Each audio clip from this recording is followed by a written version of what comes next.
Lalim, oh. Ganun yun, oh.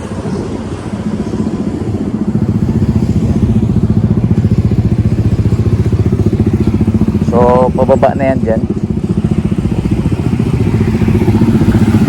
Dito na ako sa may ferry terminal. Pero nandun pa ako kukuha ng ticket sa may Trans-Asia. Kita. Sisikat ka niyan.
Matatanaw na natin yung Cagayan de Oro kasi pababa na itong ating kalsada na dinadaanan.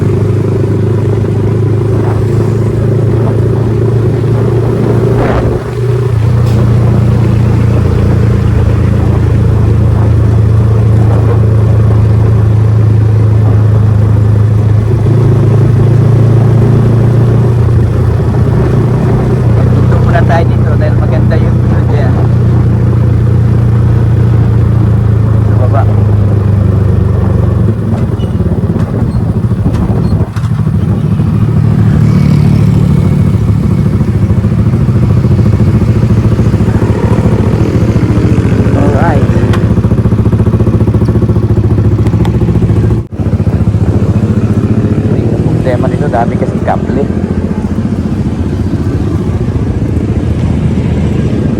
Yan. Lalim, oh. Ganun yun, oh.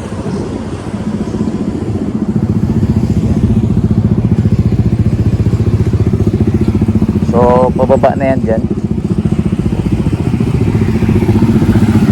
Malapit na tayo sa Cagayan de Oro.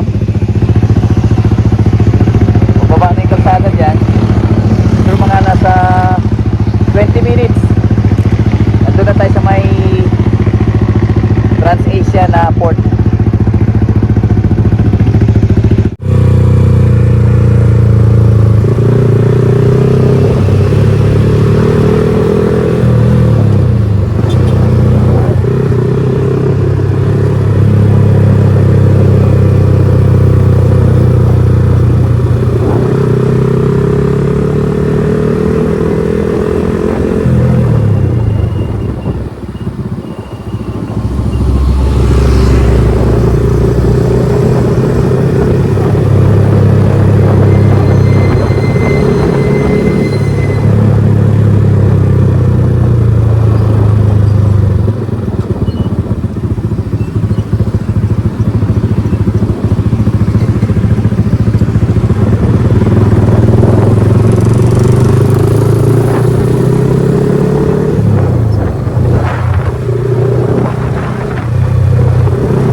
tulad ng Cagayan de Oro, pag dito ka sa Buga dadaan.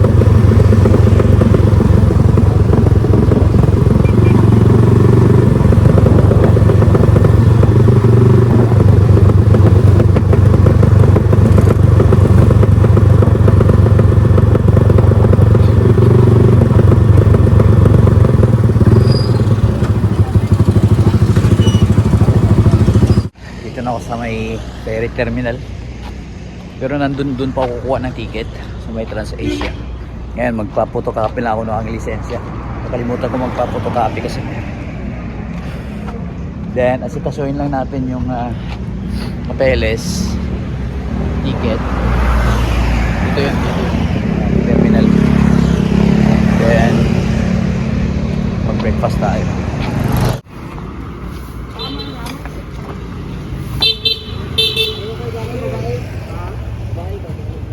Photocopy lang tayo. May saan kayo magpa-photocopy dito? Dito papasok yung sasakyan, Coast Guard. Dito ka kukuha ng magbabayad ng Coast Guard, arastre kung tawagin. Tapos ang alam ko, dito ako natulog nun. Pahinga ako ng 6 hours. Dito rin ako kumain.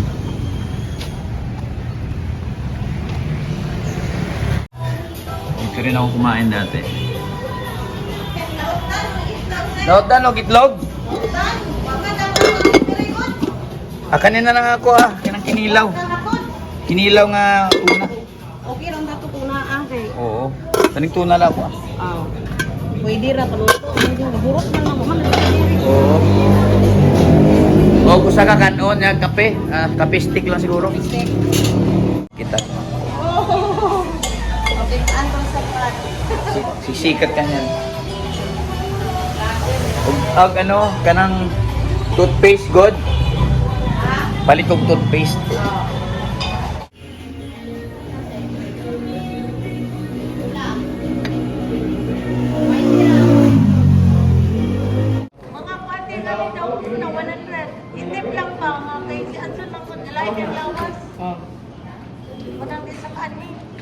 Ako lang may bang kumbin, maglay ko kumbin na, hindi ko pa nila.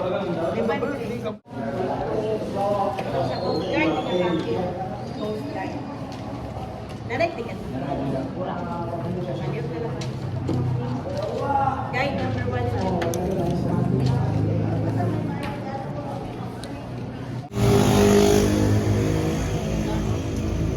Tapos na tayo.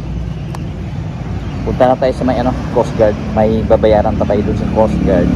Then diretso na siguro tayo sa may terminal pagkatapos sa Coast Guard. Alas 8 pa yung biyahe, alas 9 pa lang. 9 ng umaga pa lang. Ang biyahe is alas 8 pa ng gabi.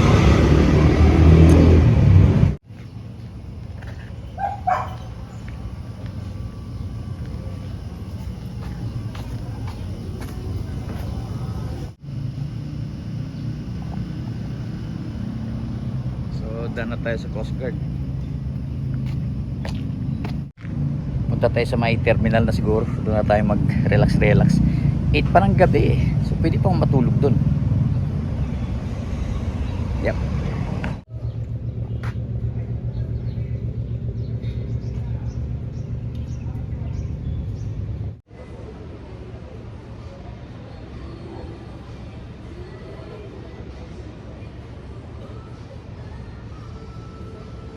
So dito tayo sa may terminal. Konti pa lang yung tao dito. Tapos dito may mga ticketing outlets din sila dito. Sa Tugo, Kokal yung saka Light Ferries. Maganda rin dito may CR sila. Pero hindi nga lang aircon pero maraming mga industrial fans. Ayan. Tapos marami din silang mga pasalubong center, kainan. Yan.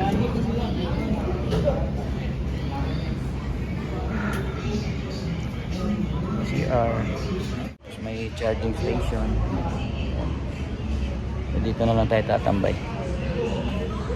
Hanggang alas 8 ng gabi. Tulog tayo dito.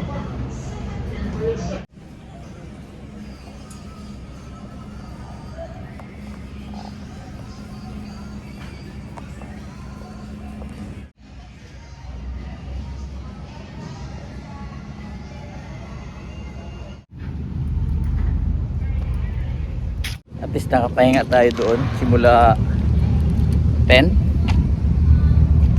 hanggang ngayon 5 na, magpa 5. Punta na tayo sa may harap mismo para may babayaran pa tayo doon, terminal fee, para ready na.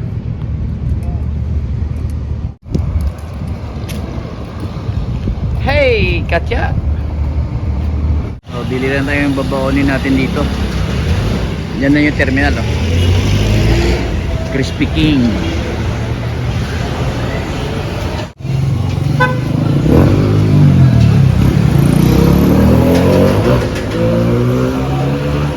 Isang rice lang,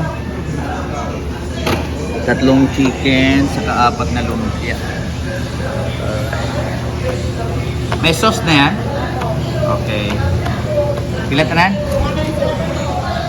3 chicken, 4 na lumpia, saka isang rice, saka isang tubig. Thank you. Salamat. Yun.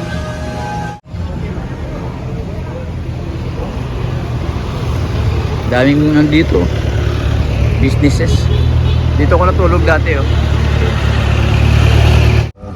Bayad muna tayo dito ng terminal fee, 65 pesos. So ito yung ferry terminal. Andun yung mga waiting area doon. Ang ganda rin kanina, tinambayan ko. Yan. So ito Ranger, I wonder kung magkano yan. Yung SUV nga 15,000 ito pa kayang Raptor, oh. Pasok tayo, pwede na lang pumasok. Yan, magkabilaan Raptor, oh. Parehong itim.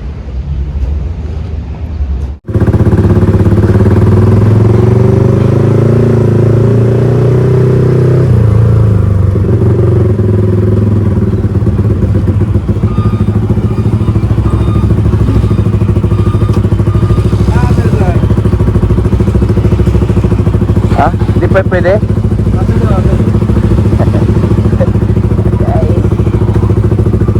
Wala pa ng kape.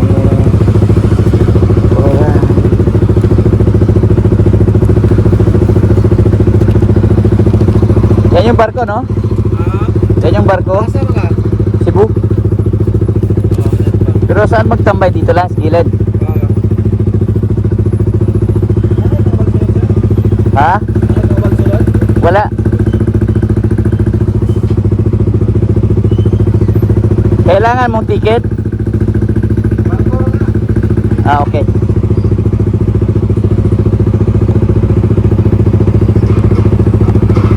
So, yan yung barko natin. TransAsia 21. Kaya, loading na sila. Yung natin papeles.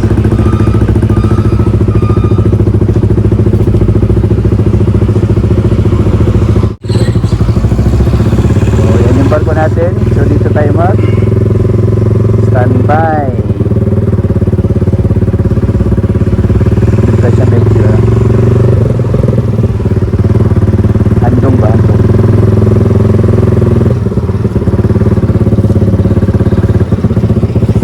Sa mga empty pallets, hinahabol pa rin ako ng trabaho ko, nakakakita pa rin ako ng mga empty pallets. Containers.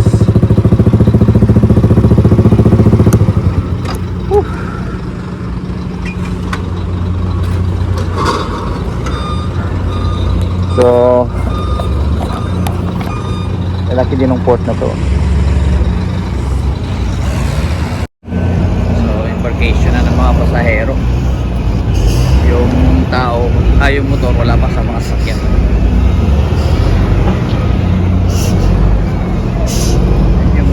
Cloud formations na sana.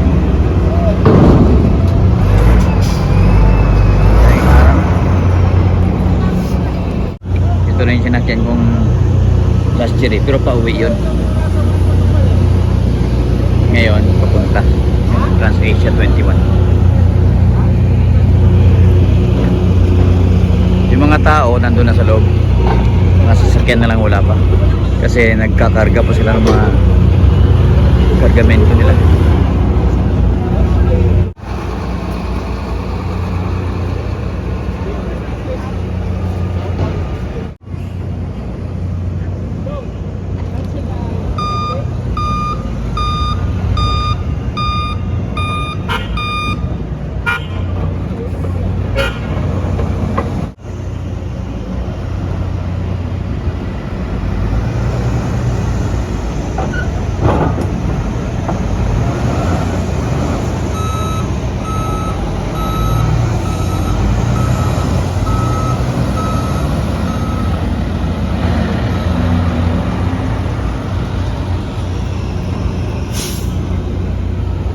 Hatid ko muna itong mga gamit. Iwanan ko muna yung motor. Mamaya pa yung motor.